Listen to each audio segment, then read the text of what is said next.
The summer sun beat down mercilessly on the dusty main street of Cheyenne, Wyoming, where Sarah Kensington stood trembling before the auctioneer's block, her father's debts written across her pale face like a brand of shame. It was 1876, and the railroad had brought fortune to some and ruin to others, her family firmly planted in the latter category. Her worn calico dress, once a cheerful yellow but now faded to the color of old straw, hung loose on her thin frame. 3 months had passed since consumption took her father, leaving behind nothing but outstanding loans and a daughter who could not inherit his blacksmith shop. The auctioneer, a portly man named Henderson with sweat staining the armpits of his vest, raised his gavel. "Final call for the Kensington property. Do I hear $500? Anyone?" Sarah kept her eyes down, watching the dust swirl around her worn boots. She could feel the stares of the townspeople, some pitying, most indifferent. This was the way of things in the West. Sentiment did not pay debts. "200, came a voice from the back of the crowd. "250, another countered. Sarah's stomach churned. The property would sell for a fraction of what her father owed. She would be left with nothing, not even a roof over her head. Already, Mrs. Henshaw at the boarding house had made it clear that Sarah's credit was exhausted. Tonight, she would sleep under the stars unless a miracle occurred. The bidding stalled at $300. Henderson's gavel hovered in the air when a different sound cut through the murmurs of the crowd, heavy boots on wooden planks. Sarah looked up along with everyone else. A mountain of a man pushed through the gathered townspeople. He stood well over 6 feet tall, with shoulders that seemed broad enough to carry the weight of the Rocky Mountains themselves. His hair, dark as a raven's wing, fell past his collar in thick waves. Sun-bronzed skin stretched over muscles that rippled beneath his simple homespun shirt. His jaw was strong and covered with several days' worth of dark stubble. But it was his eyes that caught Sarah's attention. They were the color of mountain pine, green and deep, and somehow kind despite the hard set of his features. $500, he said. His voice rumbled like distant thunder. Cash. The crowd erupted in whispers. Sarah recognized him vaguely. Zachary Young, they called him. The hermit who lived up in the mountains, coming down only occasionally for supplies. People said he trapped beaver and bear, that he could track a deer across solid rock, that he had once killed a grizzly with nothing but a knife. Whether the stories were true, Sarah did not know, but looking at him now, she believed them. "Sold!" Henderson brought down his gavel with enthusiasm. "To Mr. Young for $500. Zachary pulled a leather pouch from his belt and counted out the gold coins without ceremony. The crowd began to disperse, already moving on to the next spectacle, the next piece of gossip. Sarah stood frozen, unsure what to do, where to go. Zachary finished his transaction with Henderson, took the deed, and then walked directly to Sarah. Up close, he was even more imposing. She had to tilt her head back to meet his eyes. "Miss Kensington," he said, holding out the deed, "this is yours." Sarah stared at the paper as if it were a snake. "I do not understand. Your father was a good man. He shod my horse once, would not take payment, said I looked like I needed kindness more than he needed coins." Zachary's voice softened slightly. "I do not forget debts. But you have bought the property. It belongs to you now. I have no need of a blacksmith shop in town. Take it. Sell it when you can for a fair price. Pay off what remains of your father's debts." Sarah's throat tightened. "I cannot accept charity." Something flickered across Zachary's weathered face. Respect, perhaps. "Then consider it a loan. Pay me back when fortune smiles on you again." Before Sarah could respond, a harsh laugh cut through the air. 3 men approached from the direction of the Silver Dollar Saloon. The one in the middle, dressed in a fine suit despite the heat, was Marcus Thornton, son of the wealthiest rancher in the territory.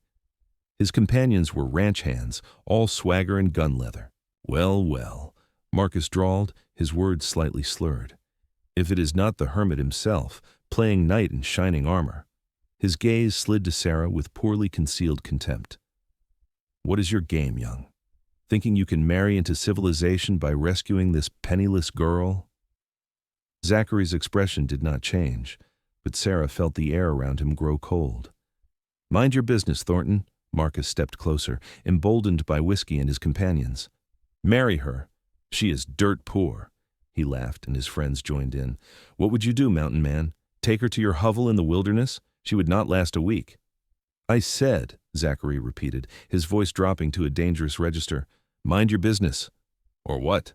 Marcus puffed up his chest. You will fight me? My father owns half this town. Touch me, and you will hang. For a long moment, Zachary said nothing. Then he turned to Sarah, dismissing Marcus entirely. Do you have somewhere to stay tonight? The casual dismissal seemed to infuriate Marcus more than any threat could have. His face flushed red. You dare turn your back on me? Mr. Young, Sarah said quickly, sensing violence brewing. I appreciate your kindness, but I can manage. That's not what I asked. His directness flustered her. I have made arrangements, she lied. Zachary's green eyes studied her face, and she had the uncomfortable feeling he could see straight through to the truth.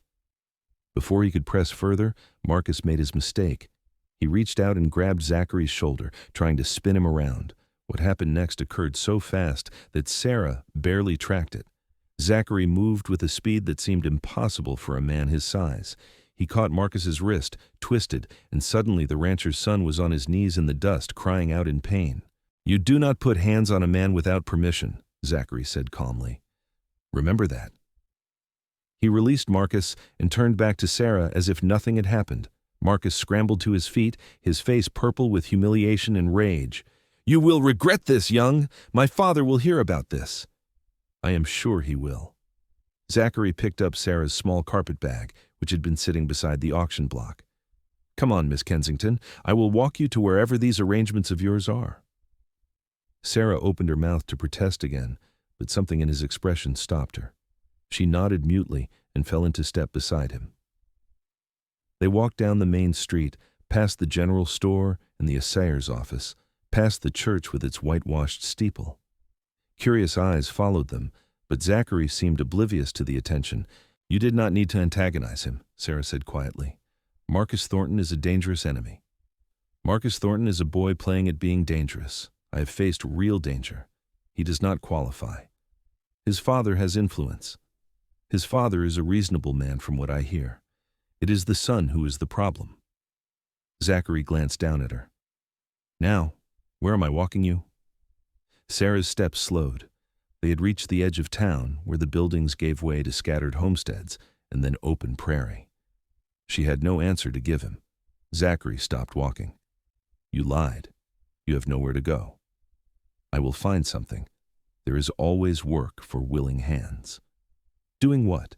Most of the respectable establishments in town will not hire you without references, and the disrespectable ones.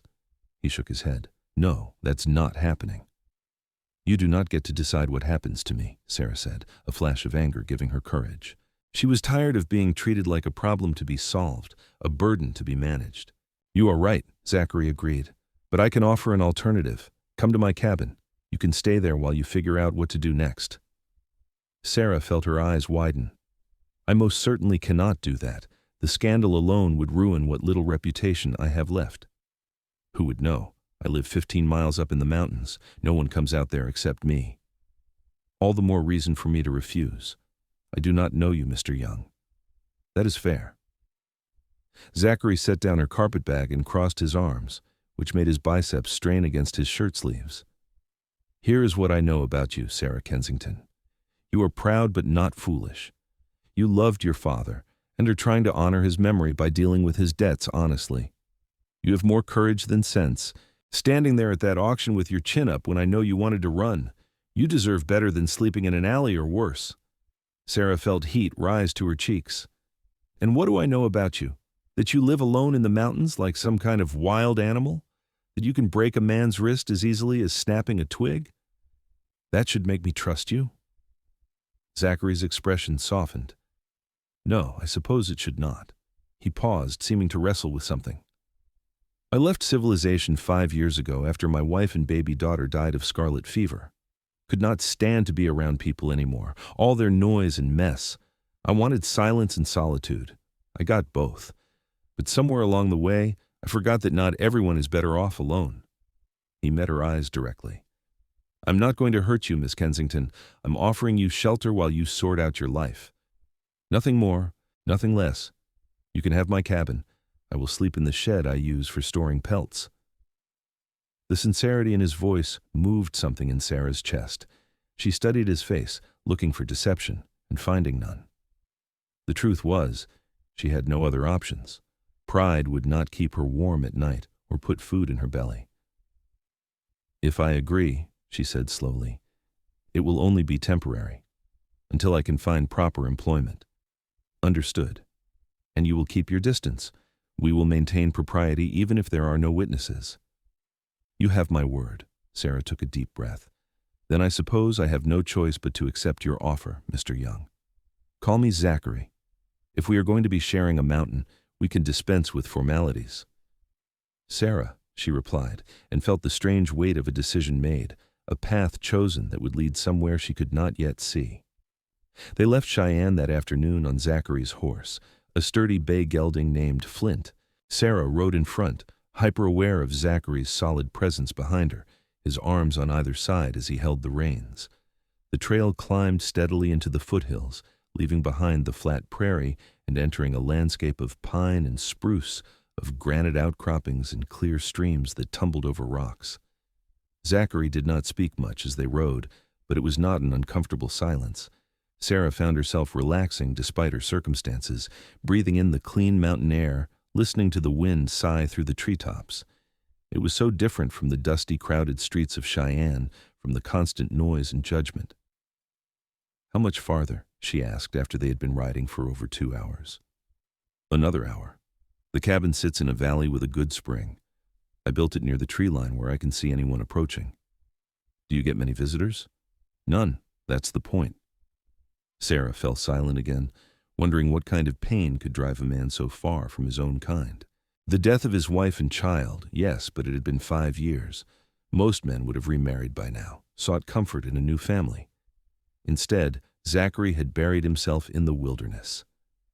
The sun was lowering toward the western peaks when they finally crested a ridge, and Sarah saw the valley spread below them. It was beautiful in a stark, wild way.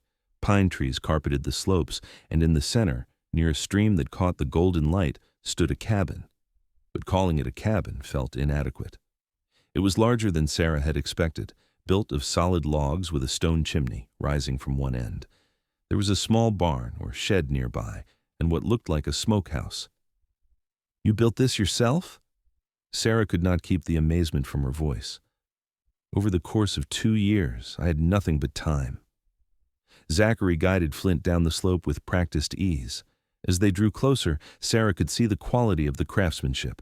The logs were chinked perfectly, the roof was covered with neat wooden shingles, and the door hung straight on iron hinges.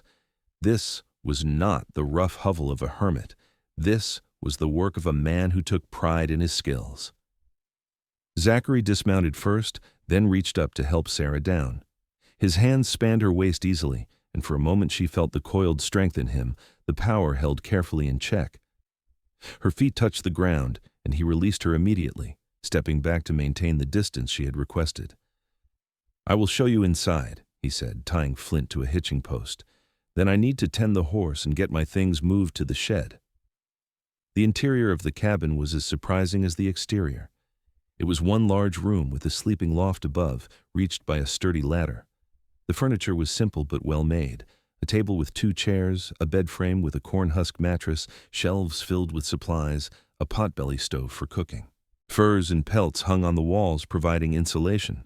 The stone fireplace dominated one end, and above it hung a rifle. "It is clean," Sarah said, unable to hide her surprise. Zachary raised an eyebrow. "You expected me to live in filth?" "I did not know what to expect. I may have left civilization, but I did not leave my standards." He moved to the shelves and began pulling down blankets and a few personal items. "There is food in the cellar, root vegetables, smoked meat, some preserves.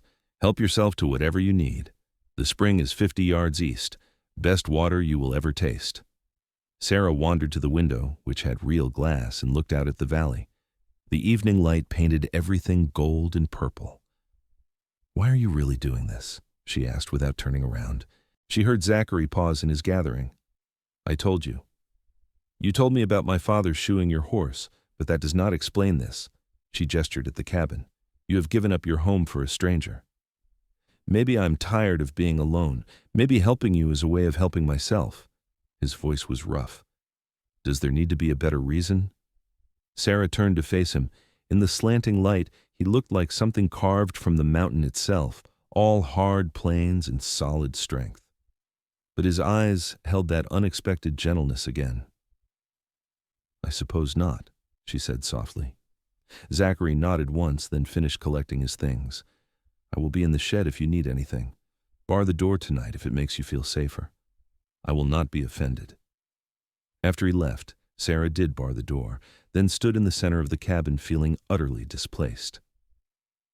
24 hours ago, she had been sleeping in her narrow bed at Mrs. Henshaw's boarding house, dreading the auction but still clinging to some hope that things might work out. Now she was here, in the mountains, dependent on the charity of a man who was little more than a stranger. She should have felt afraid. Instead, she felt a strange sense of peace settling over her like a warm blanket.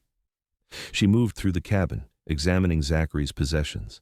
His clothes were few but well maintained. His books surprised her, a small collection that included Shakespeare, Thoreau, and a worn Bible. There was a journal on the shelf, but she did not open it, respecting his privacy, even though curiosity burned in her. As darkness fell, Sarah lit a candle and made herself a simple meal of bread and dried meat. She sat at the table, eating slowly, listening to the night sounds of the mountain. An owl hooted somewhere nearby. The stream murmured its endless song. And from the direction of the shed, she heard nothing at all. Sleep came easier than expected. Sarah climbed to the loft, wrapped herself in the blankets that smelled of pine and wood smoke, and drifted off with the strange thought that for the first time in months, she felt safe. Morning arrived with birdsong and golden light streaming through the window.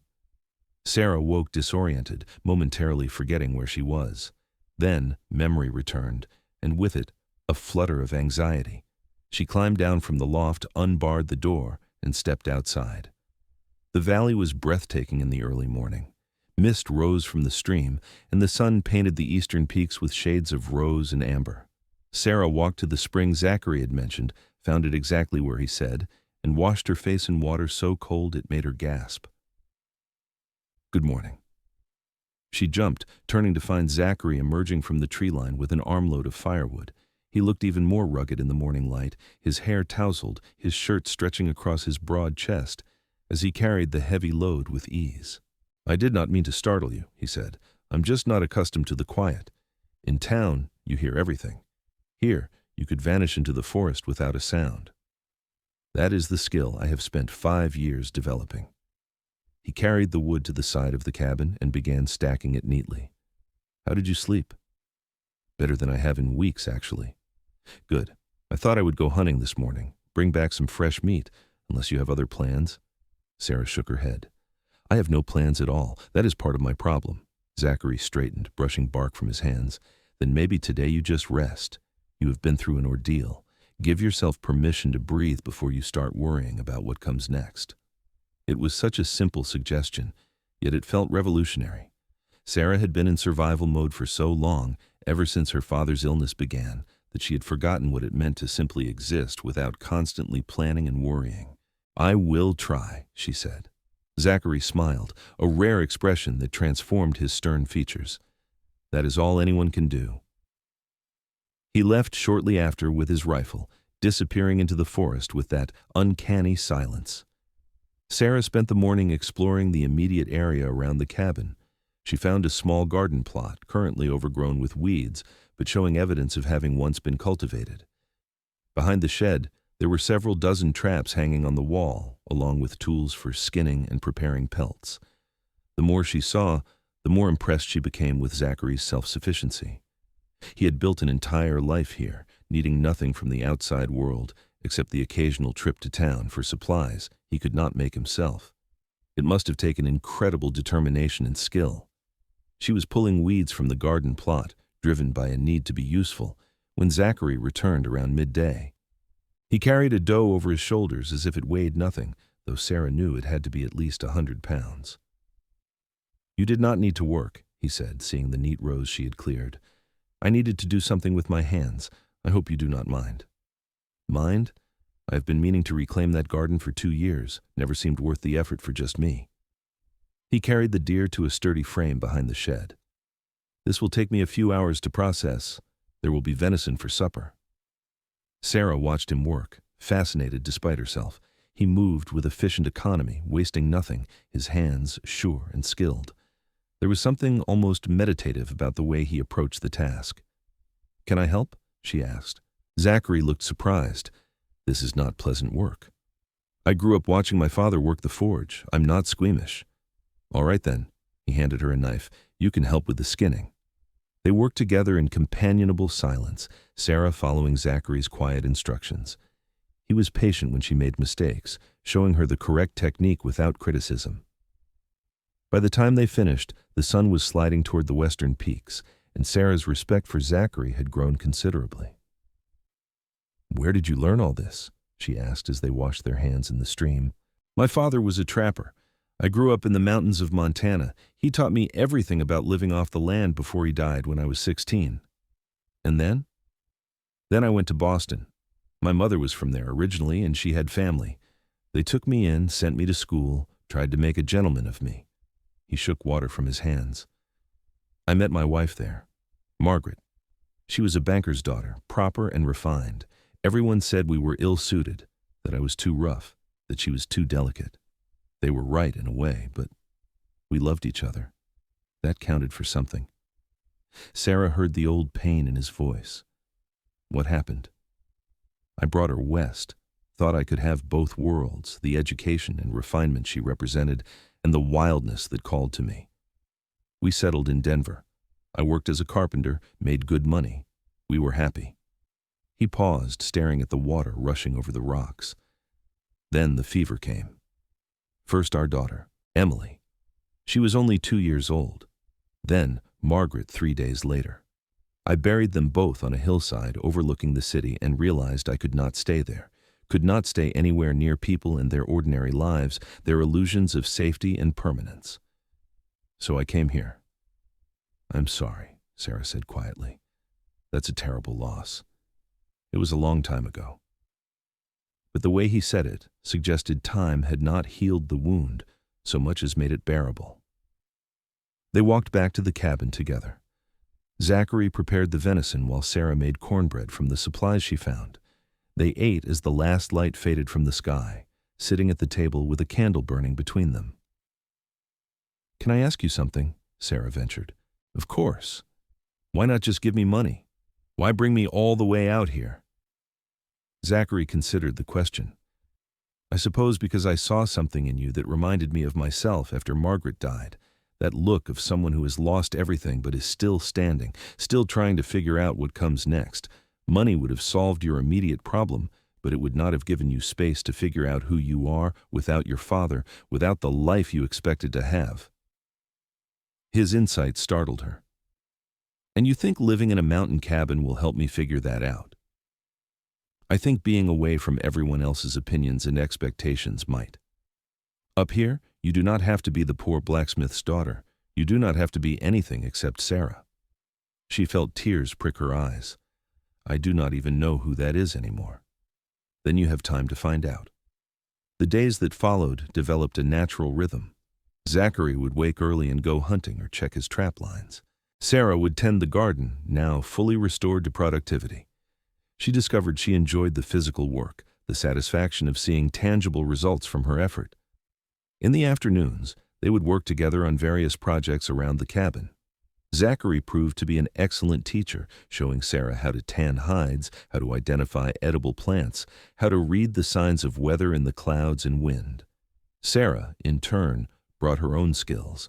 She could sew much better than Zachary, and she mended all his clothes, adding patches and reinforcing seams. She organized his chaotic collection of herbs and medicines, creating a system that made sense. They talked more as the days passed. Sarah told him about her childhood, about her mother who had died when Sarah was young, about helping her father in the blacksmith shop, pumping the bellows and learning to identify different types of metal by sight and sound. Zachary spoke more about his time in Boston, about the books he loved, about the strange double life he had led, caught between two worlds. "Do you miss it?" Sarah asked one evening as they sat outside watching the stars emerge. Civilization, I mean. Sometimes. I miss music. I miss the smell of bread from a real bakery. I miss conversations about ideas rather than survival. He glanced at her. But I do not miss the falseness, the way people wear masks and play roles. Out here, you can be honest. There is no point in pretending. Is that why you helped me? Because I was honest about my situation? Maybe, or maybe I just could not stand by and watch you suffer when I had the means to help. A comfortable silence fell between them. Sarah found herself studying Zachary's profile in the starlight, the strong line of his jaw, the way his hair fell across his forehead. He was undeniably handsome in a rough, masculine way. But more than that, he was kind, genuinely, deeply kind in a way that expected nothing in return. "What are you thinking?" Zachary asked, catching her staring. Sarah felt herself blush. "That you are not what I expected." "What did you expect?" "A wild man. A hermit who grunted instead of talked and lived like an animal." Zachary laughed, a genuine sound that seemed to surprise even him. "I assure you, I do talk, perhaps too much now that I have someone to talk to. I do not mind." Their eyes met and something passed between them, a spark of connection that made Sarah's breath catch. Zachary looked away first, standing abruptly. "I should check the snares before it gets too dark," he said, his voice slightly rough. Sarah watched him disappear into the trees and tried to calm her racing heart. She was developing feelings for Zachary, she realized, real feelings that went beyond gratitude. The thought terrified her. She had known him less than 3 weeks, and even if he felt the same, which she had no reason to believe, what kind of future could they possibly have? She needed to return to civilization eventually, to find real employment, to rebuild her life. He had made it clear he wanted nothing to do with that world. But as the days turned into weeks, Sarah found it harder and harder to imagine leaving. The mountain had worked its magic on her. She felt stronger, healthier, more alive than she had in years. The constant worry that had plagued her in Cheyenne had faded. She slept deeply and woke refreshed. Her clothes, which had hung loose when she arrived, now fit properly as regular meals and physical work restored her figure. More than that, she felt herself changing in ways that had nothing to do with physical health. She was discovering capabilities she never knew she possessed.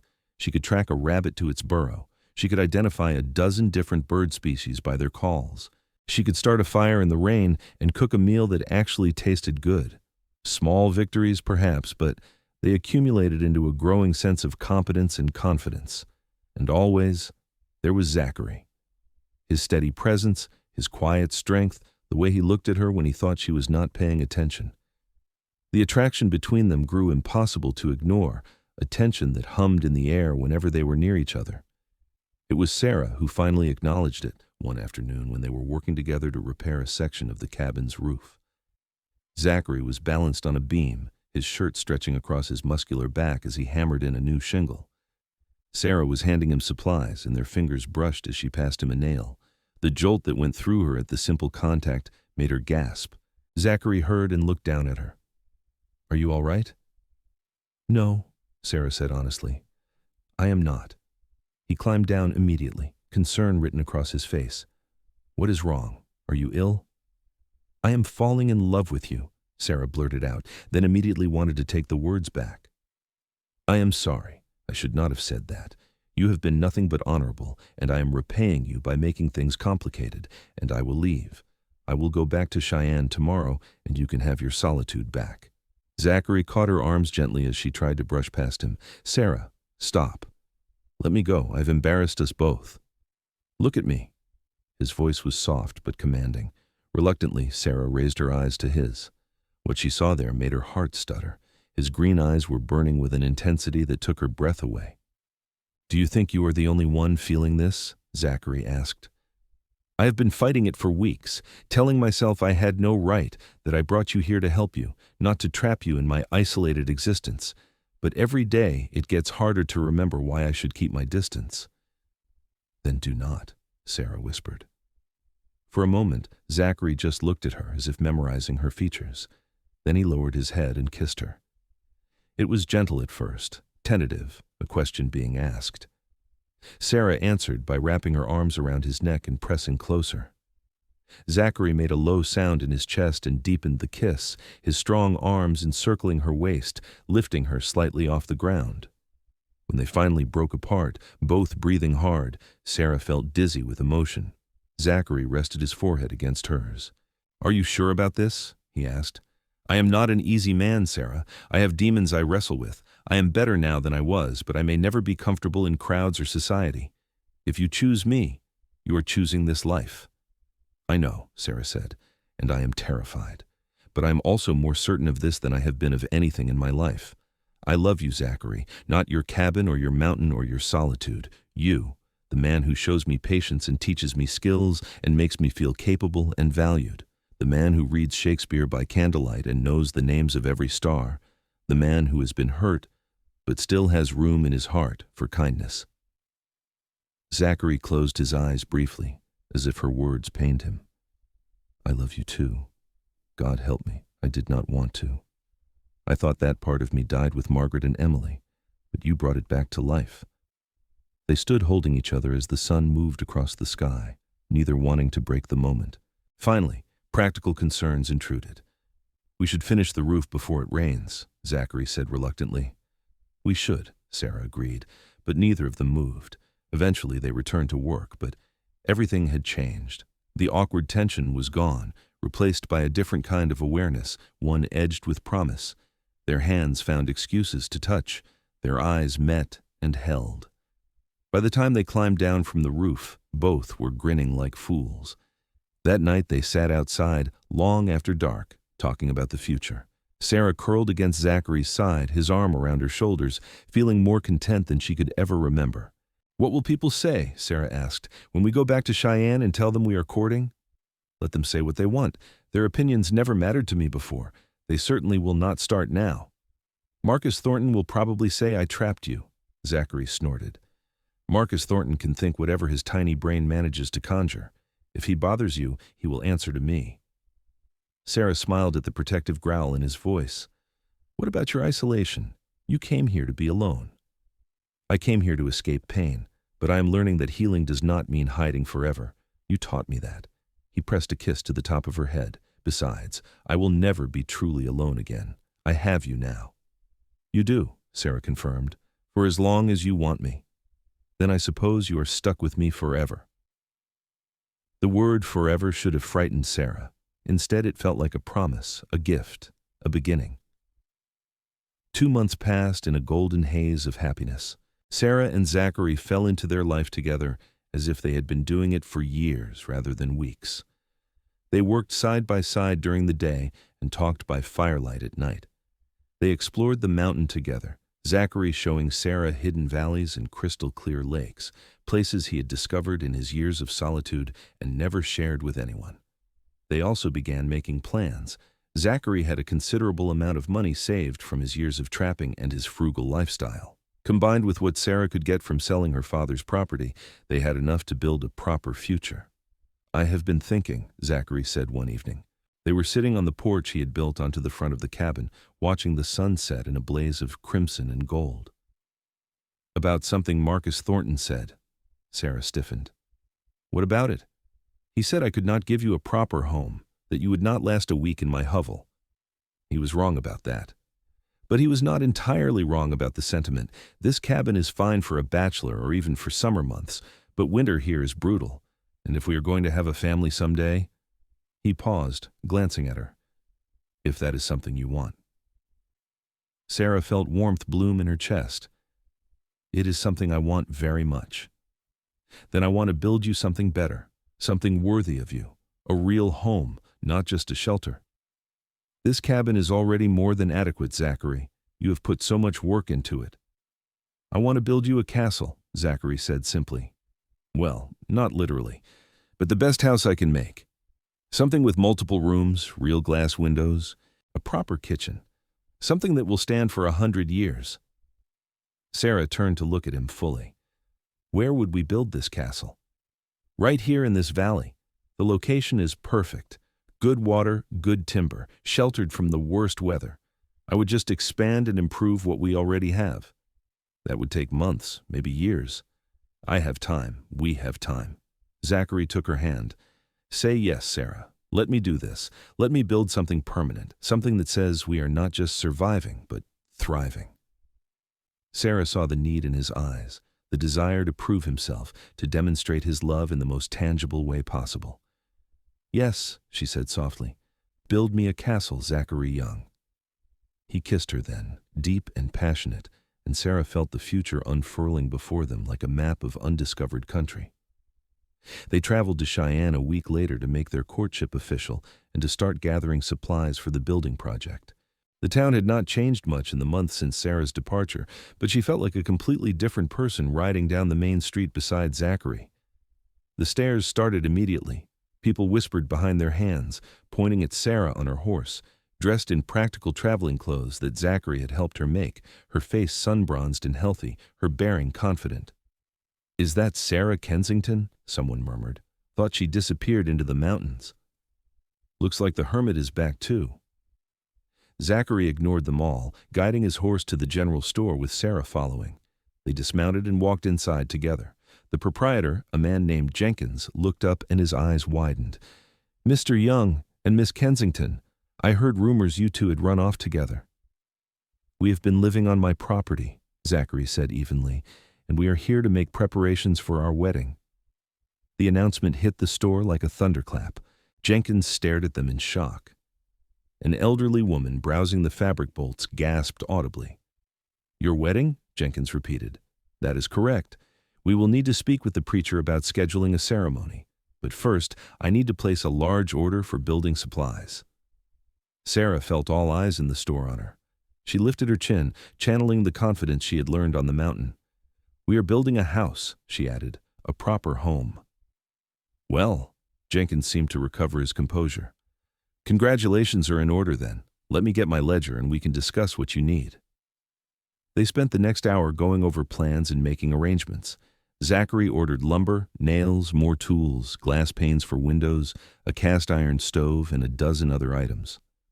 The total came to a staggering amount, but Zachary paid half in advance without blinking, gold coins stacking up on the counter.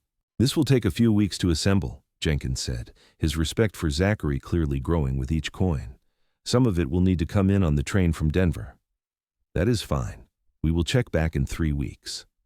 They left the store and walked toward the church, where they hoped to find Reverend Phillips. They had barely made it 10 steps when a familiar, unwelcome voice called out, "Well, well, if it is not the happy couple." Marcus Thornton stepped out of the Silver Dollar Saloon, 2 of his usual companions flanking him. He looked them up and down with a sneer. "Heard you two have been living in sin up in the mountains." "We heard you have been drinking away your father's money down here," Zachary replied calmly. "Both are rumors. Ours happen to be false." Marcus flushed. "You think you are so clever, mountain man. You swoop in, steal a vulnerable woman, isolate her in the wilderness, and now you are back flashing gold around. Where did that money really come from? Robbing travelers? Claim jumping?" "Careful, Thornton," Zachary said, his voice dropping to that dangerous register Sarah had heard once before. "Slander is a serious accusation." "I'm just saying what everyone is thinking. No one knows anything about you. You show up out of nowhere, live like some kind of savage, and now you are marrying into one of Cheyenne's old families." "One of Cheyenne's old families?" Sarah could not help the bitter laugh that escaped. "Marcus, my father was a blacksmith. We were never one of Cheyenne's old families. And even if we were, what concern is it of yours who I marry?" "Just looking out for you, Sarah. Everyone knows you must have been desperate after your father's death. This man took advantage of that." "This man," Sarah said, her voice cold with fury, "saved me when everyone else in this town turned their backs. This man treated me with more respect and kindness in one day than you have shown to anyone in your entire privileged life. So you can take your concern and your opinions and go straight to hell, Marcus Thornton." The small crowd that had gathered to watch the confrontation gasped at Sarah's language. Marcus looked like he had been slapped. "You will regret this," he sputtered. "Both of you. My father." "Your father is tired of cleaning up your messes," came a new voice. Everyone turned to see an older man approaching on horseback. He was tall and lean, dressed in quality clothes dusty from travel. His face was weathered but distinguished, and his eyes were sharp and intelligent. Sarah recognized him from pictures she had seen. James Thornton, Marcus's father, and the largest landowner in the territory. "Father," Marcus said, surprised, "I did not know you were in town." "Clearly." James Thornton dismounted and approached the group. His gaze skipped over his son and focused on Zachary. "You are Young?" "I am. The man who embarrassed my son a few months back." Zachary did not flinch. "Your son put his hands on me uninvited." I responded appropriately. "I am told you twisted his wrist and put him on his knees in the street." "I did." "Good." James Thornton's expression did not change, but Sarah caught a glint of something that might have been approval in his eyes. "Marcus needed to learn that money and name do not grant immunity from consequences. I only wish I had been there to see it myself." "Father." Marcus looked betrayed. "Go back to the ranch, Marcus, and stay there. I am tired of riding into town to hear about your latest embarrassment." James turned back to Zachary and Sarah. "As for you two, if you are really getting married, you have my congratulations. Miss Kensington's father was a good man who did quality work. If she is half as honest and skilled as he was, you are getting a fine wife, Mr. Young." "I am well aware of my good fortune," Zachary said. "I am sure you are." James tipped his hat to Sarah. "Best wishes to you both. Marcus, I am waiting."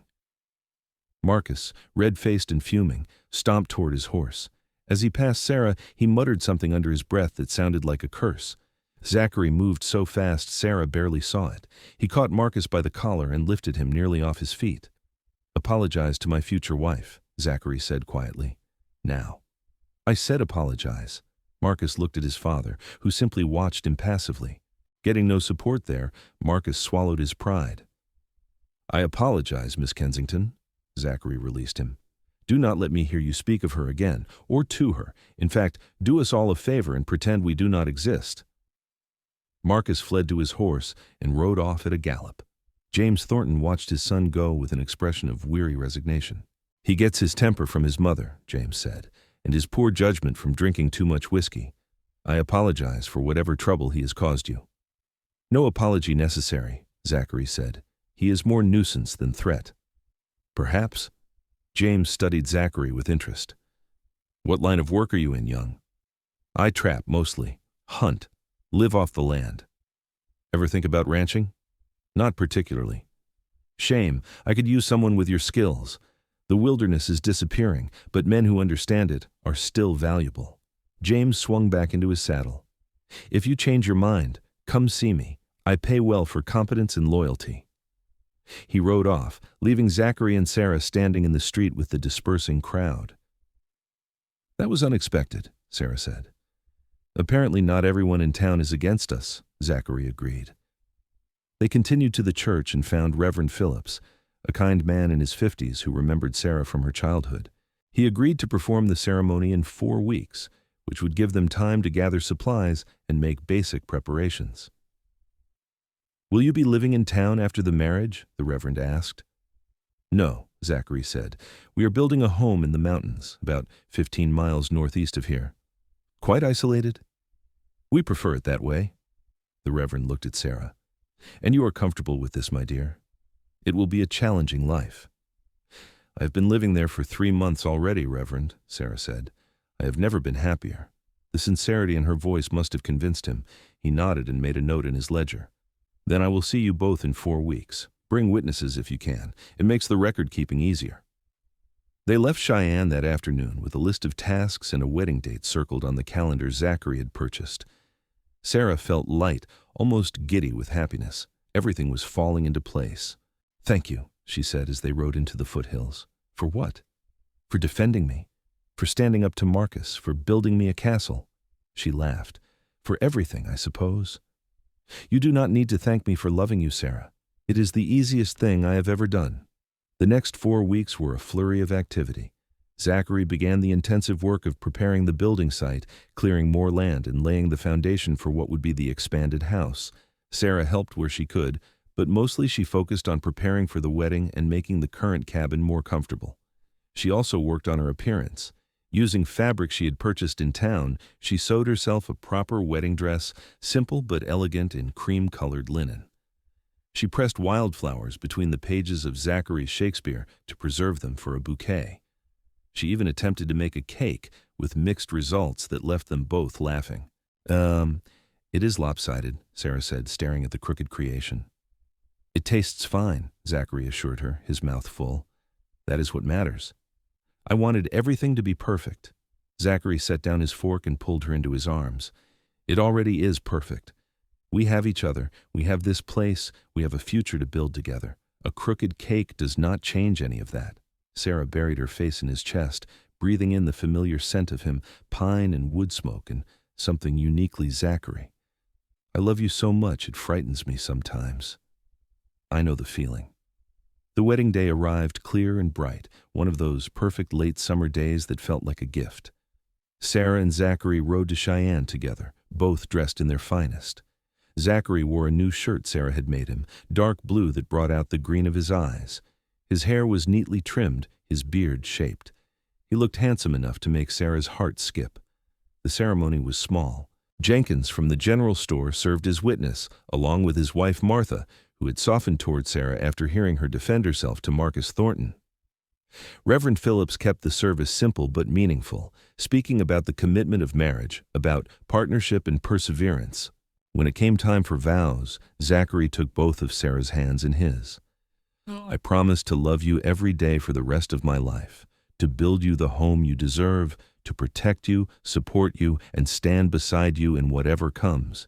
You brought light back into my darkness, Sarah. I will spend forever being grateful for that. Sarah blinked back tears. I promise to love you with everything I have, to be your partner in this adventure we have chosen, to help you build our dreams into reality. You showed me that I was stronger than I thought, Zachary. You gave me a future when I thought I had none. I choose you, today and always. By the power vested in me by the territory of Wyoming, I pronounce you husband and wife, Reverend Phillips said with a warm smile. You may kiss your bride. Zachary did, tenderly and thoroughly, while Jenkins and Martha applauded. When they finally broke apart, Sarah was grinning through happy tears. They celebrated with a simple meal at the town's only restaurant, Jenkins and Martha joining them. The older couple shared stories about their own early marriage, the struggles and triumphs. Building a life together is not always easy, Martha said, but it is always worthwhile if you have the right partner.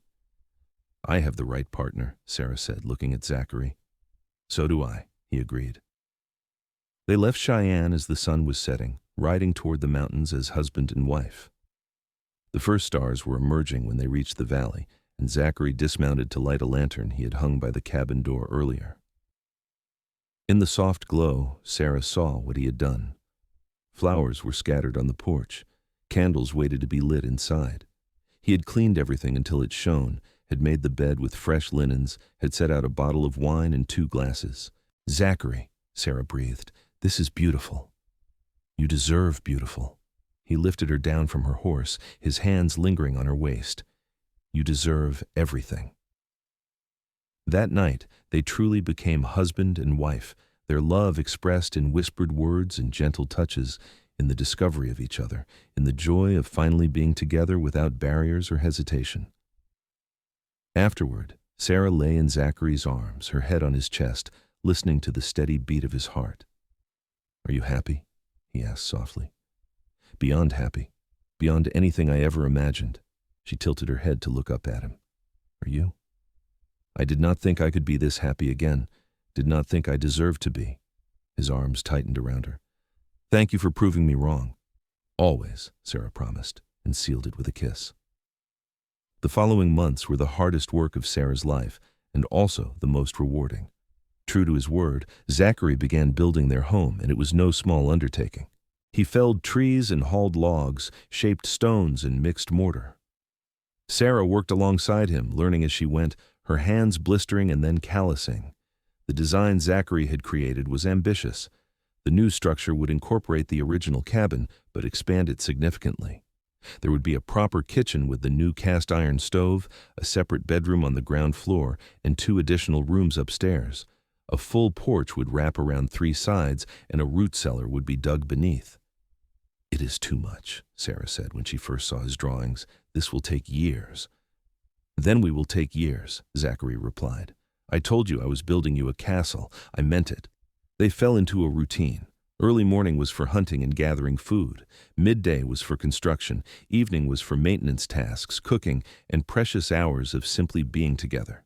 Every day the house grew a little more, walls rising log by log, the roof taking shape, windows fitted into place. Zachary worked with an intensity that sometimes worried Sarah. He would labor from dawn until his hands were bleeding, stopping only when she insisted. She understood what drove him. This was more than building a house. This was him proving to himself that he could create something lasting, that he could be more than a hermit hiding from grief. "You do not have to prove anything to me," Sarah told him one evening as she bandaged his scraped knuckles. "I am not doing it for you. Well, not only for you." Zachary flexed his fingers, testing the bandage. "I am doing it for me too. When I finish this house, I will know that I really have left the past behind, that I have built something new and permanent." Sarah understood that. She had her own reasons for throwing herself into the work. Every log she helped place, every stone she set, was an act of claiming this life, this future. She was building her own confidence as much as they were building walls. Winter arrived before the house was fully completed, but they had managed to make it weather-tight and move into the expanded structure. The difference was remarkable. They now had real rooms, real privacy, real comfort. The cast-iron stove kept everything warm, and the larger windows brought in precious light during the short winter days. Sarah also discovered she was pregnant, the signs becoming unmistakable as autumn turned to winter. She told Zachary on Christmas morning, the best gift she could have given him. He stared at her, his coffee cup frozen halfway to his mouth. "Pregnant? The baby should come in early summer, I think, June or July." Zachary set down his cup carefully, then pulled Sarah into his arms so tightly she could barely breathe. "A baby," he whispered. "We are going to have a baby. Are you happy?" Happy does not begin to cover it. He pulled back to look at her, his eyes suspiciously bright, terrified, amazed, grateful, all of those things, but yes, mostly happy. "I am scared," Sarah admitted. "What if something goes wrong? I do not even have a doctor nearby. There is a midwife in Cheyenne, Mrs. Henderson, the doctor's wife. We will bring her here when it is time. And nothing is going to go wrong, Sarah. I will not let it." His certainty helped calm her fears. They spent the winter preparing, Zachary building a cradle from smooth pine, and Sarah sewing tiny clothes. The work on the house slowed, but did not stop entirely. On days when the weather allowed, Zachary continued adding finishing touches, installing interior walls and building furniture. Spring brought new challenges and new joys. The valley exploded with wildflowers, and Sarah's belly swelled with new life. She could feel the baby moving now, little flutters that made her laugh and cry at the same time. Zachary would press his hand to her stomach in the evenings, marveling at each kick. "He is strong," Zachary said. "Or she is," Sarah countered. "Either way, strong like their mother." As Sarah's due date approached, Zachary rode to Cheyenne and brought back Mrs. Henderson, the midwife, along with enough supplies to last for several weeks. The older woman took one look at the house Zachary had built and whistled low. "You were not joking about the castle," she said. "This is some of the finest work I have seen." "Thank you," Zachary said, though his attention was fixed on Sarah, who was moving slowly and looked exhausted. Labor began on a warm evening in late June. Sarah's water broke while she was helping Zachary plant the kitchen garden they had expanded. Mrs. Henderson took charge immediately, sending Zachary to boil water and prepare linens, then helping Sarah into the bedroom. The labor was long and difficult. Sarah had always known childbirth was dangerous, but knowing it intellectually and experiencing it were vastly different things. The pain was unlike anything she had imagined, waves of it that left her gasping and trembling. Through it all, Zachary stayed by her side, despite Mrs. Henderson's suggestions that he wait outside as was customary. He held Sarah's hand, wiped her forehead with cool cloths, and spoke to her in a low, steady voice, anchoring her through the worst of it. "You can do this," he kept saying. "You are the strongest person I know. Just a little more, Sarah. Stay with me." Dawn was breaking when their son finally entered the world, arriving with a lusty cry that seemed to fill the entire house. Mrs. Henderson cleaned him quickly and placed him in Sarah's arms. Sarah stared down at the tiny red-faced creature, overwhelmed with love so fierce it hurt. "He is perfect," she whispered. Zachary, who had stayed strong through the entire ordeal, broke down and wept. He knelt beside the bed, his forehead pressed to Sarah's shoulder, his whole body shaking. Sarah understood. This was not just joy for their son. This was release, the final healing of old wounds. He had lost a daughter once. Now he had been given a second chance. "What should we name him?" Sarah asked softly. Zachary raised his head, tears still streaming down his face. "You choose," Sarah thought for a moment. "Thomas, after my father, Thomas Young." "Thomas," Zachary repeated, trying it out. He reached out a tentative finger and the baby grasped it with surprising strength. "Hello, Thomas. Welcome to your castle." Mrs. Henderson stayed for 2 weeks, teaching Sarah about nursing and caring for a newborn, making sure both mother and baby were healthy. By the time she left, Sarah felt more confident, though still occasionally overwhelmed by the responsibility of this tiny life depending on her. Zachary proved to be a devoted father. He would walk Thomas around the house during fussy evenings, singing old mountain songs in his rumbling voice. He built a cradle that rocked smoothly and positioned it beside their bed so Sarah could tend to Thomas during the night without fully waking. He took over most of the household chores, giving Sarah time to recover and bond with their son. "You are going to spoil me," Sarah protested one afternoon when Zachary presented her with lunch he had prepared while she nursed Thomas. "That is the plan," Zachary replied, grinning. "You just gave me a son. The least I can do is make you a sandwich." As summer gave way to autumn, life settled into a new normal. Thomas grew rapidly, changing every day, his personality emerging. He had Zachary's green eyes and Sarah's delicate features, and he was curious about everything, always watching, always listening. The house, meanwhile, was finally complete. Zachary had added the last finishing touches, hanging doors and installing shelves, building a porch railing so Thomas would be safe when he was old enough to crawl. Standing back to survey the finished work, Sarah felt awe at what they had accomplished. It truly was a castle, or the closest thing to one possible in the Wyoming wilderness. 2 stories tall, solidly built, with multiple rooms and real glass windows, and a stone chimney that rose proudly against the sky. Zachary had even carved their initials into a beam above the front door, ZY and SY, with the date of their marriage. "What do you think?" Zachary asked, coming to stand beside her with Thomas in his arms. "I think you built us a home," Sarah said. "Not just a house, but a real home, a place for our family to grow and thrive." "That was the idea." Zachary kissed the top of Thomas's head. "This is for him as much as for us. So he will always know he has a solid foundation, a place he belongs." They invited the Jenkinses to visit when Thomas was 3 months old, wanting to show off both their son and their home. The older couple made the journey up from Cheyenne, Martha bringing gifts of baby clothes and Jenkins bringing supplies.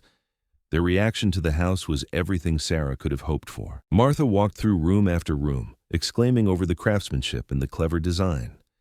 Jenkins examined the construction with the eye of someone who understood quality work. "This is extraordinary," Jenkins said to Zachary. "You built this yourself?" Sarah helped. "She is as responsible for this as I am. Still, this is master-level carpentry. You could make a fortune in Cheyenne building houses like this." Zachary shook his head. "I'm not interested in fortune. This was a labor of love. I do not need to repeat it for others." Over dinner that evening, Martha bounced Thomas on her knee while the adults talked. "You have built something special here," she said. "Not just the house, but the life. I can see how happy you both are." "We are blessed," Sarah agreed. "I know how easily things could have gone differently. If Zachary had not stepped in at that auction, if we had not found each other." She shook her head. "I try not to think about it." "The town has noticed, you know," Jenkins said, "how you both have thrived. There was a lot of gossip at first, people saying terrible things, but now, even the harshest critics have to admit you made the right choice." "What about Marcus Thornton?" Zachary asked. "Is he still running his mouth?" Jenkins and Martha exchanged glances. "Marcus left town about 2 months ago," Martha said. "There was some kind of falling out with his father. James sent him to manage a ranch property in Colorado. Word is, Marcus will not be coming back to Cheyenne." "Good riddance," Sarah said, then immediately felt guilty. "I suppose I should not speak ill of anyone, but he made things difficult." "He made things difficult for a lot of people," Jenkins said. "You two were hardly the only ones. His father did the right thing, sending him away before he caused real trouble. The Jenkinses left the next day, promising to return in the spring. Their visit had been a reminder that Sarah and Zachary were not as isolated as they sometimes felt. They had friends, connections to the world beyond their valley. The years that followed were filled with the ordinary miracles of family life. Thomas took his first steps on the porch Zachary had built, his father hovering anxiously nearby to catch him if he fell. He spoke his first words, Mama and Dada, quickly followed by horse and tree. He grew strong and adventurous, fearless in the way of children who are deeply loved and feel secure. When Thomas was 2, Sarah discovered she was pregnant again. This time, the pregnancy was easier, her body knowing what to expect. She gave birth to a daughter in the spring, a tiny girl with dark hair and her father's striking green eyes. They named her Margaret Emily, honoring Zachary's first wife and daughter, a gesture that moved Zachary to tears. "Are you sure?" he asked when Sarah suggested the names. "I do not want you to feel like you are competing with the past." "I am not competing," Sarah assured him. "I am honoring it. Those two were part of making you who you are. They deserve to be remembered. And our daughter will know she is named after people who were loved." Thomas was fascinated by his baby sister, wanting to help with everything. He would bring her toys and sing to her in an off-key warble that made Sarah and Zachary laugh. Margaret, for her part, seemed to find her brother endlessly entertaining, her eyes tracking him wherever he went. Life in the valley took on a rhythm that felt eternal. The seasons turned, each bringing its own tasks and joys. Spring meant planting and watching the valley burst into color. Summer meant long days of work and longer evenings of play, Thomas chasing fireflies while Margaret watched from her mother's arms. Autumn meant harvest and preparation for winter, the house filling with preserved foods and firewood. Winter meant cozy evenings by the fire, the family huddled together while wind howled outside and snow piled deep. Zachary continued to trap and hunt, but it was no longer about survival or hiding from the world. It was simply his work, the way he provided for his family. He was good at it, his skills honed by years of practice, and the furs he brought to town commanded top prices. Sarah discovered talents she never knew she possessed. She became an expert at preserving food, at herbal medicine, at making their resources stretch. She taught Thomas to read using Zachary's books, and she sang Margaret to sleep with old songs her own mother had sung. She was stronger now, both physically and mentally, than she had ever been in Cheyenne. The girl who stood trembling at the auction block would not recognize the woman she had become. On their 5th wedding anniversary, Zachary surprised Sarah with a gift. He led her outside at sunset to find a wooden sign hung above the porch. It was beautifully carved with letters that read, "Castle Young, built with love, 1876-1877. "Now it is official," Zachary said, wrapping his arms around her from behind. "A castle for my queen." Sarah laughed and leaned back against him, watching Thomas and Margaret play in the yard, the mountains rising majestically beyond. "Do you remember what Marcus Thornton said? Marry her? She is dirt poor." "I remember. I wonder what he would think if he could see us now." "I do not care what he would think," Zachary said firmly. "His opinion never mattered. The only opinions that matter are ours, and I think we are doing all right." "More than all right." Sarah turned in his arms to face him. "You gave me everything, Zachary. A home, a family, a future, a sense of self-worth I had lost. How do I ever thank you for that?" "You already have. Every single day." He kissed her softly. "You brought me back to life, Sarah. I was just existing before you came along. Now I am living, truly living. That is your gift to me." They stood together as the last light faded from the sky, their children's laughter echoing through the valley, their castle standing strong and solid behind them. It was everything Sarah had never dared to dream of, and it was real. 2 more children followed over the next several years, another son, Samuel, who had Sarah's blonde hair and sunny disposition, and finally, a daughter named Catherine, small and fierce and determined from the day she was born. The house that had seemed so spacious when it was just Sarah and Zachary now rang with the noise of a full family. Zachary expanded the house one final time, adding another bedroom and enlarging the kitchen. The improvements were necessary, but also a joy. Every nail he hammered, every board he placed was done for his children, to give them room to grow. Thomas, now 8 years old, had become his father's shadow, learning to track and hunt, to identify plants and read the weather. He was responsible beyond his years, taking his role as oldest sibling seriously. Margaret, at 6, was the peacemaker of the family, always trying to smooth over conflicts between her younger siblings.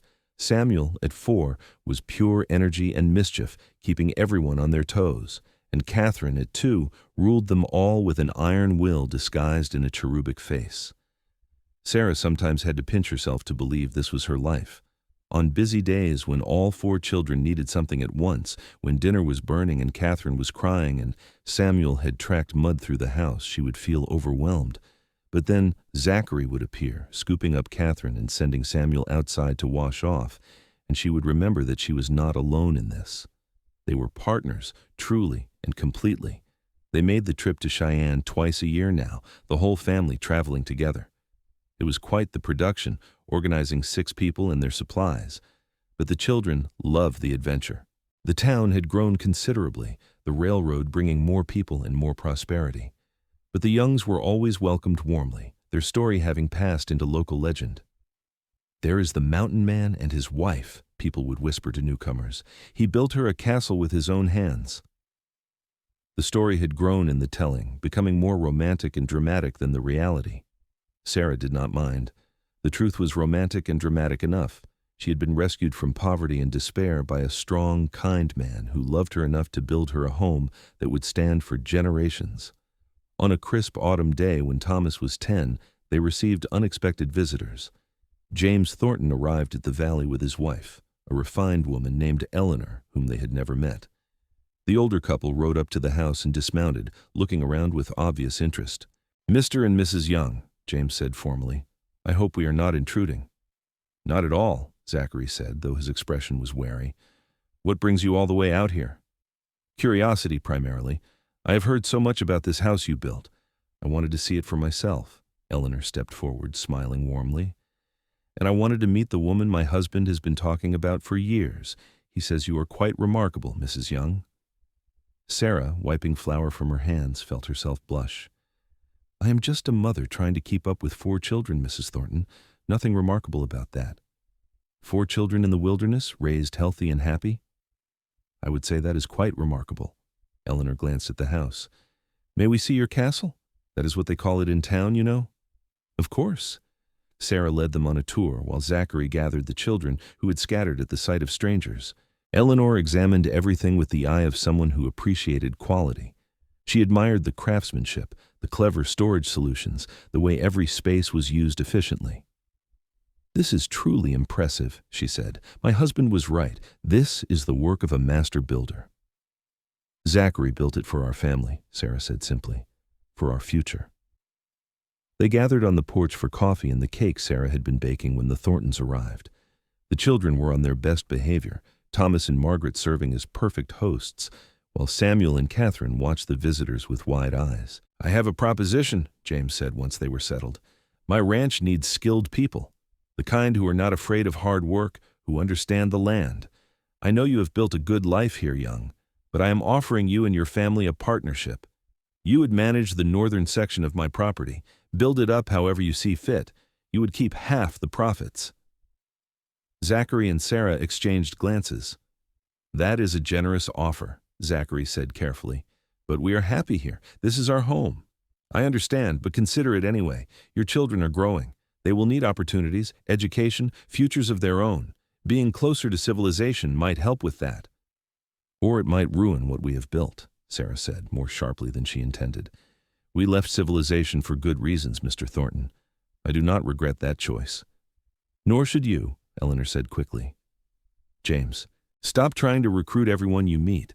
Can you not just appreciate what they have accomplished without trying to change it?" James had the grace to look sheepish.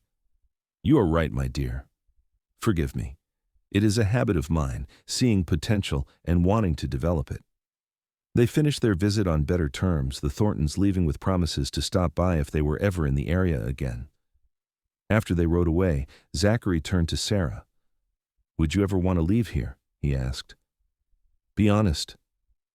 Sarah looked at the valley, at the house they had built, at their children playing in the yard.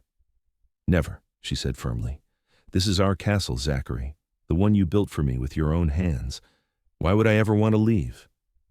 Good, Zachary said, relief evident in his voice, because neither would I. As Thomas grew into his teenage years, he began to chafe at the isolation. He loved the mountains, loved the life his parents had built, but he was curious about the wider world. Sarah understood. She had been young once, had yearned for something more. She and Zachary made arrangements for Thomas to attend school in Cheyenne during the winter months, boarding with the Jenkinses. It was hard letting their oldest child go, but it was also necessary. Thomas needed to find his own path, to discover who he was beyond the valley. He came home every weekend, full of stories about his classes and the other students, about books he was reading and ideas he was exploring. Margaret followed her brother to school 2 years later, though she was less enthusiastic about it. She missed the mountains, missed her family, and would have been content to stay home forever. But Sarah insisted, knowing her daughter needed the education even if she did not want it. Samuel and Catherine would eventually follow the same path, but for now they were still young, still content to learn from their parents and explore their valley kingdom. Sarah was 40 years old when she realized they had achieved something extraordinary. They were sitting on the porch one evening, she and Zachary, watching the sun set in brilliant shades of orange and pink. Their 4 children were scattered around the property, each engaged in their own pursuits. The house stood solid and strong behind them, weathered now by 15 years of mountain storms, but still beautiful, still home. "Do you remember what you said to me the day we met?" Sarah asked. "After you bought my father's property," Zachary thought back. "I said I did not forget debts, that your father had been kind to me. You also said I could pay you back when fortune smiled on me again." "I remember. I want to pay you back now." Zachary turned to her surprised. "Sarah, that was never a real debt. I did not expect repayment." "I know, but I want to anyway." She reached over and took his hand. "You gave me a home when I had none. You gave me love when I felt unlovable. You built me a castle and filled it with children and joy and purpose. I want to repay that debt." "How?" Sarah squeezed his hand. "By giving you the same thing, a home, love, purpose, joy, by building a life with you that is so full and rich that whatever pain you carried before is healed. Have I done that? Have I repaid you?" Zachary's eyes were suspiciously bright. "Yes," he said hoarsely. "1,000 times yes. Though it was never a debt, Sarah. It was always a gift." "Then consider my repayment a gift too.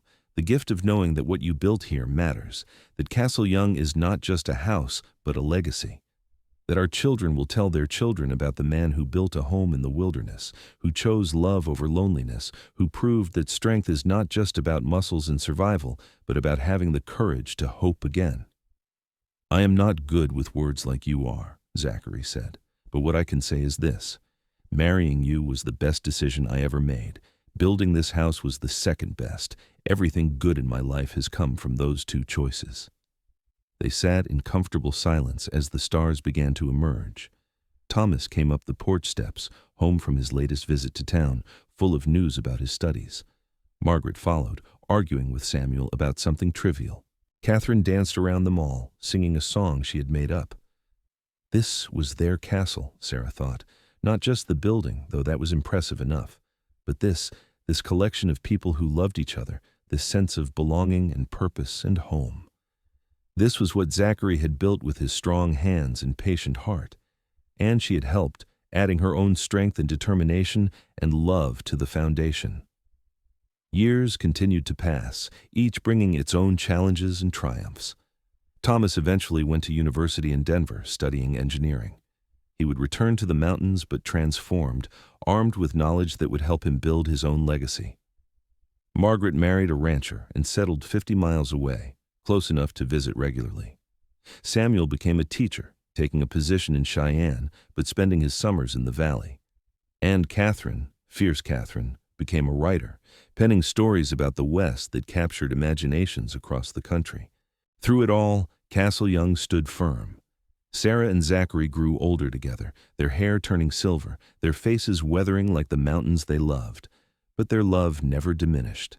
If anything, it grew stronger, tempered by the years, by the shared struggles and joys, by the life they had built log by log, day by day.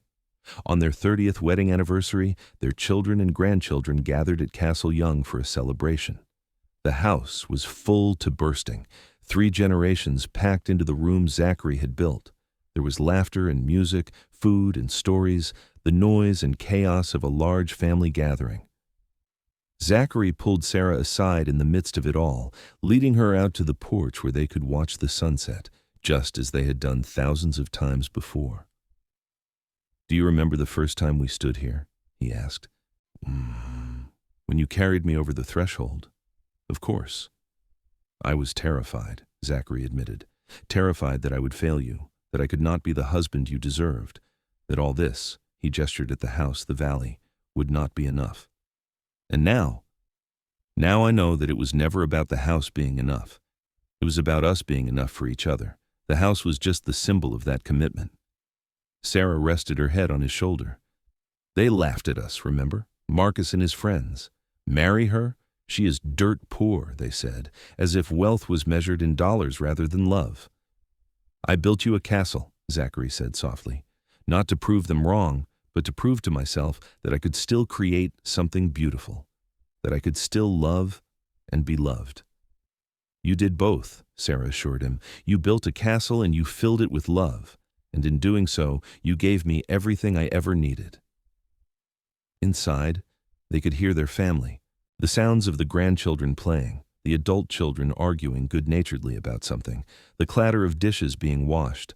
Outside, the mountains stood eternal, witnesses to the life that had unfolded in this valley. "Thank you," Zachary said, "for saying yes that day, for trusting me when you had no reason to, for building this life with me." "Thank you for asking," Sarah replied, "for seeing me when I felt invisible, for building me a castle when the world said I deserved nothing." They stood together as the sun dipped below the peaks, painting the sky in colors that had no names. Behind them, Castle Young glowed with light and life, exactly as Zachary had envisioned all those years ago when he first put pencil to paper and dreamed of building something lasting. It was more than a house. It was proof that love could triumph over poverty, that determination could overcome despair, that 2 people who found each other at the right moment could build something extraordinary. The mountain man and the poor blacksmith's daughter had become legends in their own right, not because of what others said about them, but because of what they had built together. As darkness fell and the first stars appeared, Sarah and Zachary returned inside to their family, their castle, their legacy.